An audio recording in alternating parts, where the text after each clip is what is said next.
did not pay the court 1 naira. I was sitting in my house, in the office, and the court declared me winner.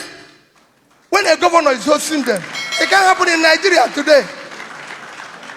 When I was being impeached, the president sent people to come and intervene on my behalf. Ken Namani came begging House people not to impeach me. Today, the president impeaches the person. So that is the thing. So it's collapsed. But very quickly, I'm going to be asking members of my panelists, and this is a straightaway yes or no question. Do you think democracy is failing in Africa? No, you start first, sir. No. You don't think it's failing? Great. You, sir? Yes. It's failing. And? Yes and no. I know that was going to come. The journalists will not let go. So we have yes, no, yes and no. Great. So you say it's not failing. Why do you say it's not failing? Thank you very much. I said no because even from almost the near conclusions of the lead presenter, Bishop Kuka, he did say that democracy is work in progress. And even from our own experiences here in Nigeria, government in, government out, from 1999 to the date, democratically elected, we have seen how government handled near similar issues differently. So I would like to say that it has more to do with the operators of a democratic system at a given time. If they play by the rules and they follow due process, democracy works. If they do otherwise, of course, it will be failing. So in our case, I would say it falters, it gets up, is work in progress. And I believe that we should not lose sight of the fact that democracy for now in Nigeria is the best system of government that we can have. And it is our responsibility as players to walk the walk and walk the talk and ensure that it works in Nigeria and in Africa. Okay, fair enough. I was going to ask you one more question, but we have to get round the panel. So you say, yes, it is failing. Why do you say so? Well, if you look at what Bishop Kuka said, he says it's work in progress.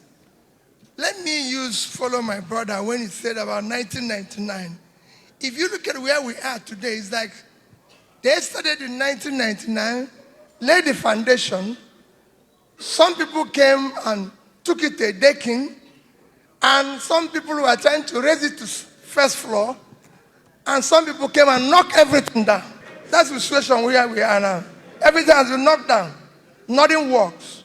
And I'm somebody who can say this exemplarily. I became a governor through the courts when President Obasanjo and Atiku were in government.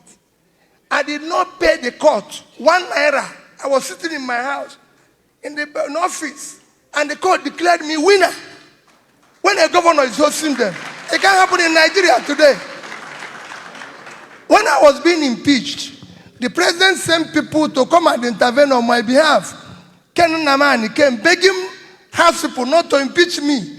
Today, the president impeaches the person. So that is the thing. So it's collapsed. So it's failed. They were begging my house not to impeach me. And they were PDP. I was in Africa. And they were begging. President was calling me and said, Peter, are you okay? Even when I was impeached, President Obasanjo called me and said, are you okay? Are you safe? When I go back from the court, when court eventually declared me under Andioba, President Yaradua called my phone in London and said, congrats. I said, President, I can't come back because, you know, if I come back, these people, he said, tell me the flight in which you're coming back. And I told him, when I came, it's the first time military people came to receive me at the airport. I couldn't believe it and took me straight to him. Now the president will ask me not to come back here again. So it's failed. Let's talk about how we are going to rebuild it. It's collapsing.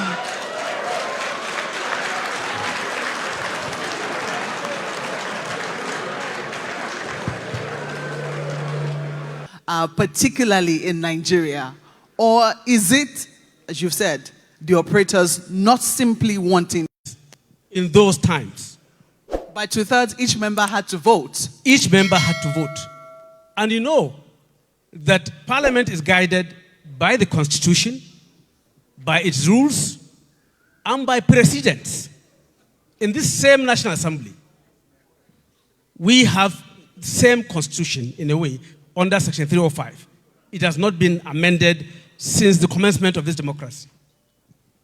We have our standing rules, and we have precedents of how 2/3 were able to be established in those instances where emergency was declared in Plateau, emergency was declared in Borno, Adamawa, and Yobe. And we stuck by the rule, and we were guided by the Constitution. What happened in the last one? So I still insist that you need to check out the operators of the system. The democracies in Africa and the democracy practiced in those countries.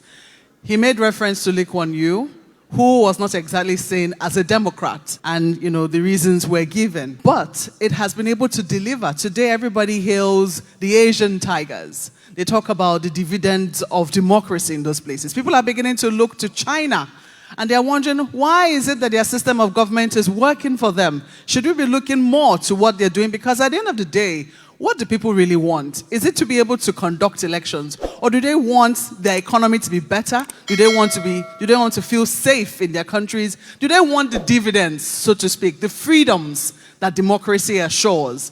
So that's why I asked that question about the type of democracy that we have. Do you think that we have really found the system that works for us? Well, I wouldn't say to China. China is not democratic.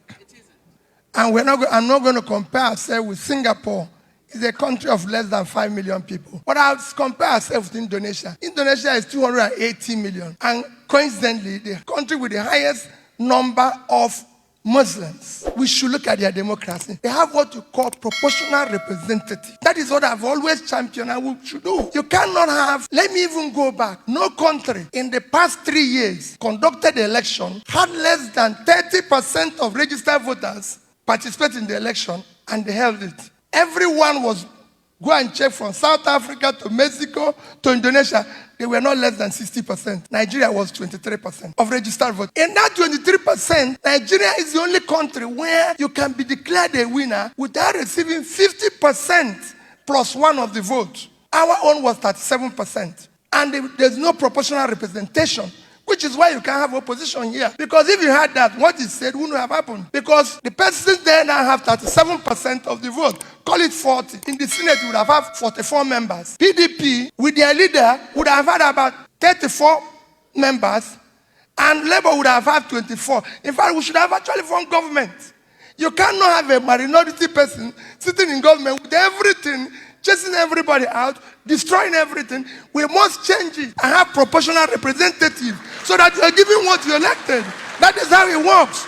And when we do that, go and see it in Indonesia. In Indonesia, the president's party is not the leading party in the parliament, but they have proportional representative, which brings proper checks and balances. Like he said, it's the operators. That is why I said his argument showed that it's failing. Because the operators now have failed it. That is when we go back, it is failing. Please like, share and subscribe to our channel for more in-depth analysis on current events and their impact. Leave your thoughts in the comments below. We'd love to hear from you.